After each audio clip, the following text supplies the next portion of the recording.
유방 보형물 파열되면 어떻게 알 수 있을까요? 어떤 검사를 해야 하죠? 몸에 해롭지 않나요?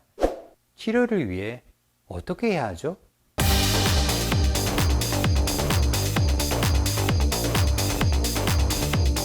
안녕하세요. 여러분의 가슴 평생 주치 유배생과 박성철 원장입니다. 유방 보형물은 수술하면 평생 절대 파열되지 않는 것이 아닙니다. 안타깝게도 여러 원인에 의하여 보형물 파열이 된 경우를 많이 봅니다. 대부분 파열된지 모르고 계시다가 파열되었음을 알고 많이 당황하시는데요. 오늘은 유방 보형물이 파열이 되면 어떤 증상이 있고 어떻게 진단을 하며 어떻게 치료를 해야 하는지 여러분께 말씀드리겠습니다. 유방 보형물이 파열되면 어떤 증상이 있을까요? 그것을 말씀드리기 전에 보형물의 축진에 대해서 말씀드리겠습니다. 식염수 보형물이든 실리콘 보형물이든 쉘, 즉 보형물 껍질은 동일한 실리콘 재질로 만듭니다. 하지만 속을 채우는 물질이 식염수를 채우면 식염수 보형물, 실리콘을 채우면 실리콘 보형물이 됩니다. 파열이 되면 증상이 서로 다른데요. 식염수 보형물이 파열되면 액체인 식염수가 순식간에 쉘 외부를 새어나가 우리 몸에 흡수가 되어 배출이 됩니다. 마치 바람 빠진 풍선처럼 순식간에 가슴 크기가 줄어듭니다. 샤워하다가 아니면 운동하다가 갑자기 훅 줄어든 것이 느껴졌다는 경우가 많습니다. 반면에 실리콘 보형물은 물이 아닌 방고체 형태의 실리콘으로 채워져 있습니다. 그래서 만약 파열이 되더라도 볼륨을 유지하고 있기 때문에 대부분 파열이 되었을 때 변화를 느끼지 못합니다. 오히려 파열이 되면 실리콘이 쉘 외부로 나오면서 촉감이 더 부드러워집니다. 보시는 것처럼 파열되지 않은 실리콘은 세게 움켜쥐더라도 실리콘이 새어나가지 않아 움켜질수록 단단함을 느낍니다. 하지만 파열이 되면 이렇게 바깥쪽으로 실리콘이 빠져나가면서 움켜쥐면 단단함이 없고 부드럽습니다. 그래서 파열되신 분들이 초기에 파열을 발견하기가 어렵습니다. 오히려 피막이 살짝 두꺼운 구형구축의 가슴 경우 촉감이 갑자기 부드러워져서 오히려 좋아하시는 경우도 있습니다. 그런데 파열된 보형물을 그대로 두면 어떻게 될까요? 서서히 구형구축이 옵니다. 쉘 외부로 빠져나온 실리콘 입자가 서서히 피막에 흡수가 됩니다. 흡수된 실리콘 입자는 서서히 만성염증을 유발을 하고 만성염증이 오래 지속되면 구형구축이 발생합니다. 쉽게 예를 들어 말씀드릴게요. 실리콘 보형물을 넣은 후 10여 년이 지난 어느 날 가슴이 약간 물컹한 느낌이 들어 초음파 검사를 받았다가 보형물 파열 진단을 받았습니다. 그런데 자녀가 고등학생이고 다른 증상이 없어서 그냥 지내시다가 2, 3년 후에 다시 초음파를 하였더니 구형구축이 있고 파열된 실리콘이 겨드랑이 림프절까지 퍼진 피막 강외 파열로 발전된 상태를 보였었습니다. 보형물이 파열되면 정확한 진단은 어떻게 할까요? 유방 초음파와 MRI를 통해 파열을 진단합니다. 유방 초음파를 먼저 말씀드리겠습니다. 유방 초음파 프로브를 파열된 보형물 위로 가져가면 이렇게 실리콘이 빠져나오는 것을 볼 수 있습니다.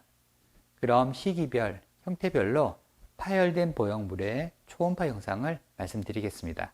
첫 번째는요, 파열이 임박한 보형물입니다. 보형물이 외피가 접혀진 상태에서 오랜 기간 마모가 일어나서 보형물의 외피가 많이 약해지고 얇아진 상태입니다. 아직 파열은 되지 않았지만 곧 파열이 될 것으로 예상되는 상태입니다. 초음파상에서 보형물의 접힘이 보여지고 외피가 얇아진 모습을 보입니다. 실제 제거한 보형물도 얇아져서 금방 터질 것 같은 모습을 보입니다. 두 번째는 미세 파열이 있는 보형물입니다. 바늘 구멍 같은 작은 파열이 발생하여서 실리콘 젤이 쉘 외부로 아직 나오지 않았거나 아주 조금 나온 상태입니다. 초음파상 이렇게 외피의 연속성이 끊어진 것을 볼 수가 있습니다. 실제 보형물을 제거해 보면 쉘 안쪽의 충진한 실리콘에 골절이 일어나서 일부 기포, 동공이 발생하고 보형물이 체액 때문에 누렇게 변색이 된 것을 볼 수 있습니다. 세 번째는 파열된 지 1년 이내의 초기 파열입니다.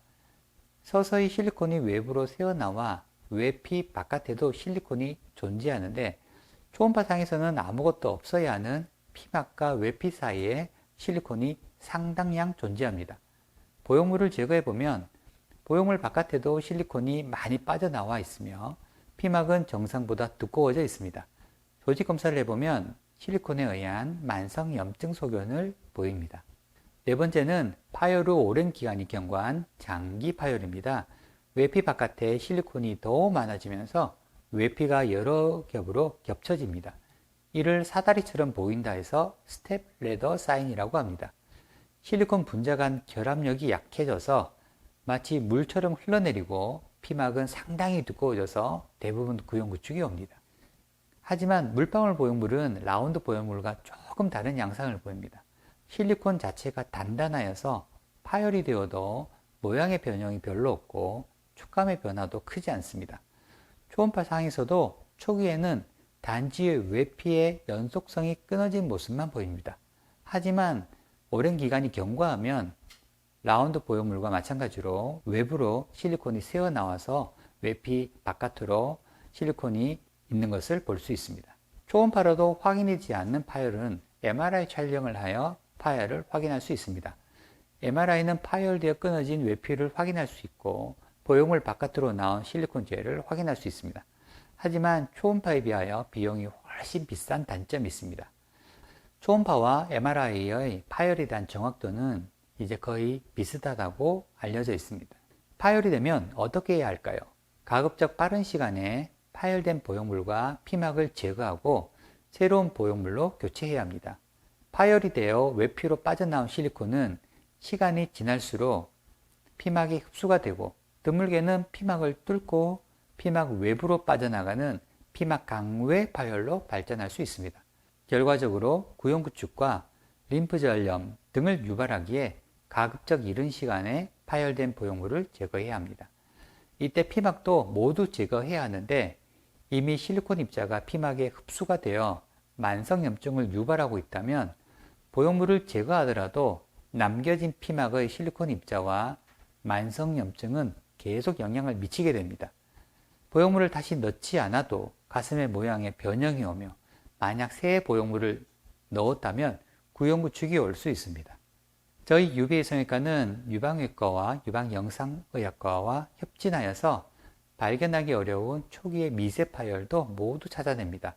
이를 치료하기 위하여 보형물과 피막을 제거할 때에도 피막을 100% 제거하여 향후의 모든 부작용의 가능성을 예방합니다. 그리고 파열 가능성이 가장 낮은 안전한 보형물로 시술을 하며 수술 후 정기적인 보형물 검사를 통하여 보형물의 파열 여부를 체크합니다. 가슴 성형 UBA라면 평생 안심할 수 있습니다. 감사합니다.